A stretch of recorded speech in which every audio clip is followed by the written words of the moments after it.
I was in Adelaide, in Australia, and I was staying at the hotel, and I got a call from the management, and they said, "Excuse me, Mr. Lennon, you have a group of people downstairs, about between 30 and 50 people, with an Aboriginal tribe and a couple of camera crews. Can you come down? They want to see you." And I said, because there were a lot of practical jokes going on the road, you know, this happens a lot. And I thought they were joking. I said, "You're not joking, right?" I said, no, we're really quite serious. Can you come down and deal with this? And I'm going, "Oh, okay, and I don't know what this means."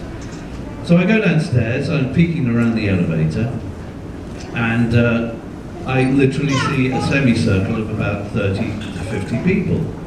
And I shyly walk up to them, and this older woman walks up to me, who is the elder of this indigenous tribe called the Moaning people, who had a terrible time. They were thrown off their land by the government onto warring tribes' land, and they'd been through the mill, to say the least.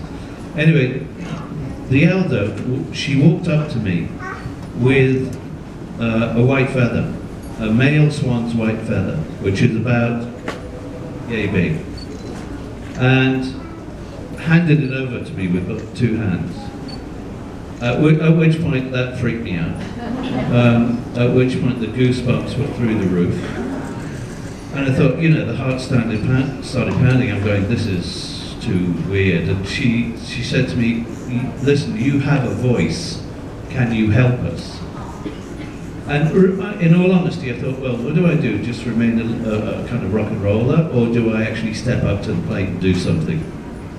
And you know, because of that sign, I said, all right, I've got to step up to the plate. So I literally spent 10 years making a documentary about their lives and their history and their culture. And it turned out to be a pretty successful independent film called Whale Dreamers.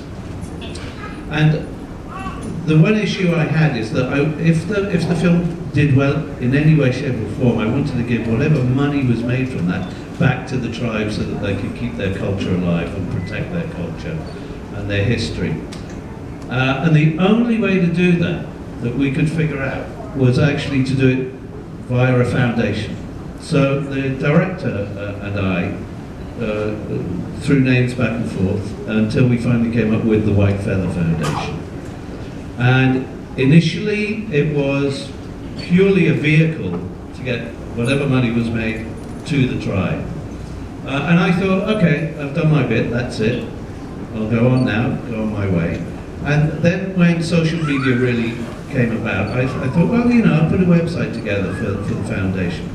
And all of a sudden I started getting request after request, you know, please can you help us? We have this problem, that problem. And I thought, wow, you know, I'm not really a foundation, it's just me.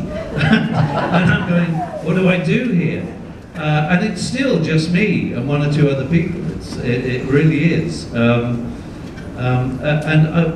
know, I just thought, well, okay, what do I believe in? What are my passions? How do I want to help? And a couple of years ago, I was taken on a journey for the first time on one of these kind of journeys to Ethiopia with a lovely guy called Scott Harrison, who started this organization called Charity Water. And they brought, he and his organization have brought water to millions. Let me tell you, it's clean drinking water to millions. And I was just so blown away by that. So we did a campaign together to start with to drill for fresh water for different communities that had none. And he's still ongoing and he's doing an incredible job. So we got involved in that area, clean water, which is #1 priority for me.